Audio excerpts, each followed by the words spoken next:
हाँ डेवलपर्स, मैं हूं शुभम वर्मा। और आज हम देखेंगे कि जावास्क्रिप्ट में एरो फंक्शन क्या होता है।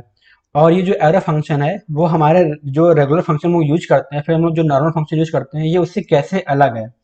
ठीक, मतलब कि एरो फंक्शन क्या होता है और एरो फंक्शन और जो रेगुलर फंक्शन होता है इन दोनों में क्या डिफरेंस होता है। ठीक है, ये काफी ज्यादा इंपॉर्टेंट क्वेश्चन है क्योंकि अक्सर ये क्वेश्चन पूछा जाता है इंटरव्यू में। ठीक, तो आइए हम उसको देखते हैं कि दोनों में क्या अंतर होता है और एरो फंक्शन एक्चुअल में क्या होता है।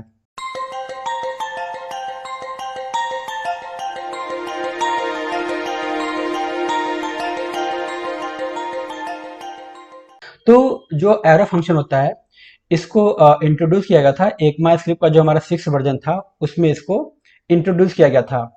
अब ये जो एरो फंक्शन होता है, इसमें होता क्या है कि जो हमारा फंक्शन होता है ये काफी क्लियर होता है। मतलब कि जो हम लोग फंक्शन लिखते हैं इसमें कुछ ऐसी प्रॉपर्टी होती है, या फिर आप कह सकते हैं ऐसी ऐसे फीचर्स होते हैं कि जब हम लोग इसमें कोई फंक्शन क्रिएट करते हैं ना, तो वो काफी सिंपल दिखाई देता है, काफी क्लियर दिखाई देता है। ठीक, अब ये क्लियर क्यों होता है क्योंकि यहाँ पे सपोज अगर आपके पास सिंगल लाइन ऑफ कोड है, मतलब जो आपने फंक्शन लिखा है वो केवल सिंगल लाइन का है, तो यहाँ पे हमें रिटर्न कीवर्ड लिखने की कोई जरूरत नहीं पड़ती है। जो कर्ली ब्रैकेट होता है हमको उसको लिखने की कोई जरूरत नहीं पड़ती है। ठीक, और साथ ही साथ जब हम लोग कोई रेगुलर फंक्शन बनाते हैं तो हम लोग वहाँ पे क्या यूज करते हैं, फंक्शन कीवर्ड का यूज करते हैं। ठीक, लेकिन जो हमारा एरो फंक्शन होता है वहाँ पे हमें फंक्शन जो कीवर्ड होता है हमको उसको भी लिखने की कोई जरूरत नहीं पड़ती है। तो अब इससे हो क्या रहा है कि जो हमारा फंक्शन जो कि 2 लाइन 3 लाइन में हो जा होता था, एरो फंक्शन की हेल्प से वो काफी छोटा हो जाता है। ठीक, तो इससे क्या होता है कि छोटे होने की वजह से वो होता क्या है, सबसे पहले तो उसका थोड़ा सा एग्जीक्यूशन आप कह सकते हो कि थोड़ा फास्ट हो जाता होगा, जो कि शायद शायद होता होगा। मतलब उतना हम लोग देखते नहीं है क्योंकि अगर कोई सिंपल सिंगल लाइन का कोड होता है तो हमें पता भी नहीं चलता है कि इसमें कुछ एग्जीक्यूशन फास्ट हुआ है कि नहीं। लेकिन जो हम लोग कोड देखते हैं वो काफी क्लियर दिखता है क्योंकि ना यहाँ पे अब रिटर्न कीवर्ड है, ना यहाँ पे कोई करली ब्रैकेट्स है, ना यहाँ पे कोई फंक्शन कीवर्ड है। मतलब जो हम एक्चुअल में परफॉर्म करना चाहते हैं बस हम उसी चीज को वहां लिख रहे हैं, उसके अलावा हम एक्स्ट्रा कोई चीज को नहीं लिख रहे हैं। तो इससे क्या होगा, हमारा कोड तो छोटा हो ही गया, दूसरा क्या होता है काफी क्लियर होता है, और ये हमें थोड़ा सा लिखने में भी इजी पड़ता है। ठीक, तो ये बेनिफिट होता है सबसे पहले एरो फंक्शन का। अब यहाँ पे आप एग्जांपल देख सकते हैं, ये एक हमारा नॉर्मल फंक्शन है। ठीक है, नॉर्मल फंक्शन में क्या है कि हमने यहाँ पे एक फंक्शन कीवर्ड लिए हैं। ठीक है, उसको हमने एक लेट नाम जो एक्स नाम का जो हमारा वेरिएबल है उसमें हमने उसको असाइन किया, और यहाँ हम क्या करा रहे हैं, रिटर्न करा रहे हैं एक्स इंटू वाई, मतलब कि दो जो हमारा वेरिएबल उसको हम लोग मल्टीप्लाई करा रहे हैं। ठीक है, तो ये तो हमारा नॉर्मल हो गया, नॉर्मल वे में जो हम लोग फंक्शन क्रिएट करते हैं ये वो हो गया। ठीक है, अब हमारा ये आ गया एरो फंक्शन, जिसको हम लोग फैट एरो फंक्शन भी बोलते हैं, फैट एरो फंक्शन। ठीक है, अब यहाँ पे आप देख सकते हैं वेरिएबल तो हमारा सेम ही है, एक्स नाम का। यहाँ पे हमने क्या किया कि सिंपल बस जो एक्स और वाई हमने दो टाइप के वेरिएबल को लिया और उसको हमने एक्स इंटू वाई मतलब मल्टीप्लाई करा करके उसको हमने वापस रिटर्न कर दिया। तो आप यहाँ पे देख सकते हैं ना ही यहाँ पे कोई फंक्शन का कीवर्ड है, ठीक है, ना ही यहाँ पे कोई करली ब्रैकेट है, ना ही यहाँ पे कोई रिटर्न स्टेटमेंट है। तो मतलब क्या हुआ है कि जो कोड हम लोग 3 लाइन में लिखते थे वो कोड हमारा सिंपल एक लाइन में ही वर्क कर रहा है। सेम उसी तरीके से वर्क कर रहा है, जो हमारा कोड 3 लाइन में वर्क करता था वही कोड हमारा एक लाइन में वर्क कर रहा है। तो ये इसका बेनिफिट होता है एरो फंक्शन का। ठीक है, अब आ, हम लोग इसमें कुछ और भी देखते हैं कि आखिर ये जो एरो फंक्शन है वो रेगुलर फंक्शन से कैसे डिफरेंस होता है। तो जो सबसे पहला है वो ये कि जो एरो फंक्शन होता है, ठीक है, जो हमारा एरो फंक्शन है इसमें हम लोग दिस प्रॉपर्टी को यूज नहीं कर सकते हैं। ये सबसे बड़ा इसका आप कह सकते हो कि डिफरेंस होता है रेगुलर फंक्शन में और एरो फंक्शन में। जो हम लोग दिस यूज करते हैं ना, किसी ऑब्जेक्ट की प्रॉपर्टी को एक्सेस करने के लिए हम लोग क्या यूज करते हैं, दिस यूज करते हैं, दिस कीवर्ड का। तो वो चीज हम यहाँ पे एरो फंक्शन में नहीं कर सकते हैं। अब आइए हम इसको एक एग्जांपल से समझते हैं।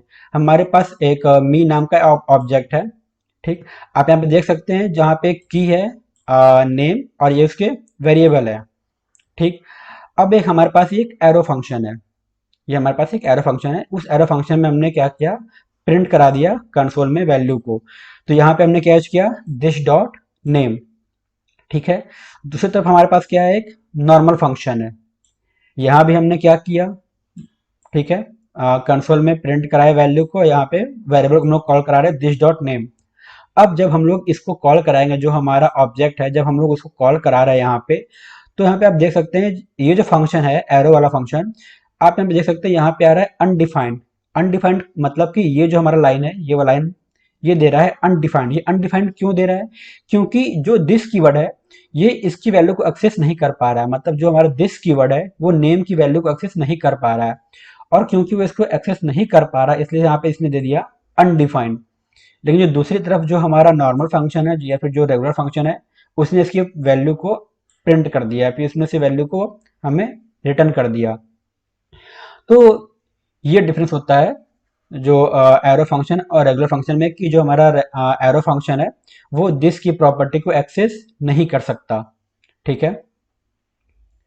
अगला डिफरेंस क्या है कि जो हमारा एरो फंक्शन होता है, ठीक है, जो हमारा एरो फंक्शन है, यहाँ पे हम कंस्ट्रक्टर को यूज नहीं कर सकते या फिर कंस्ट्रक्टर क्रिएट नहीं कर सकते। और अगर हम कंस्ट्रक्टर को क्रिएट नहीं कर पा रहे हैं, तो उसी के साथ साथ जो तीसरा डिफरेंस बन जाता है वो ये कि यहाँ पे हम लोग न्यू कीवर्ड का भी यूज नहीं कर सकते। क्योंकि जैसा आप जानते हैं कि हम लोग कंस्ट्रक्टर जब यूज करते हैं तो उसको कॉल कराने के लिए हम लोग न्यू कीवर्ड का यूज करते हैं। ठीक है। लेकिन क्योंकि हम लोग कंस्ट्रक्टर ही क्रिएट नहीं कर पा रहे हैं, तो हम लोग उस न्यू कीवर्ड का भी यूज नहीं कर सकते। ठीक है। तो ये उसका दूसरा डिफरेंस हो गया। अब आइए हम इसको एक एग्जांपल से भी समझ लेते हैं। हमारे पास एक वेरिएबल है सम का, ठीक है, जहाँ पे हमने दो पैरामीटर लिए और हमने उसको x प्लस वाई करा दिया। ठीक है। ये हमारे पास एक तरह से हम लोग कंस्ट्रक्टर्स को बनाने का प्रयास कर रहे हैं। जैसे यहाँ पे आप देख सकते हैं, यहाँ पे कॉल हो रहा है न्यू कीवर्ड के थ्रू। ठीक है। ये जो हमारा सम वेरिएबल है, हम जब इसको कॉल करा रहे हैं न्यू कीवर्ड के थ्रू, तो आप यहाँ पे देख सकते हैं, यहाँ पे एरर दे रहा है, type error, some is not a constructor.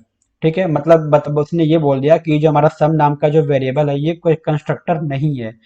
अब जबकि ये कंस्ट्रक्टर नहीं है, तो हम लोग यहाँ पे न्यू कीवर्ड का भी यूज नहीं कर पा रहे हैं। तो आप कह सकते हैं कि ये दो इसके एक्स्ट्रा डिफरेंशन हो गए।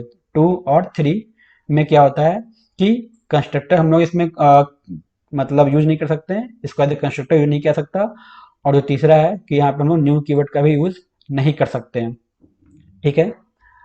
अच्छा, वीडियो में आगे बढ़ने से पहले जो हमारी वेबसाइट है प्रोग्रामिंग पाथ की, अगर आपने इसको विजिट नहीं किया है तो जरूर विजिट कीजिए।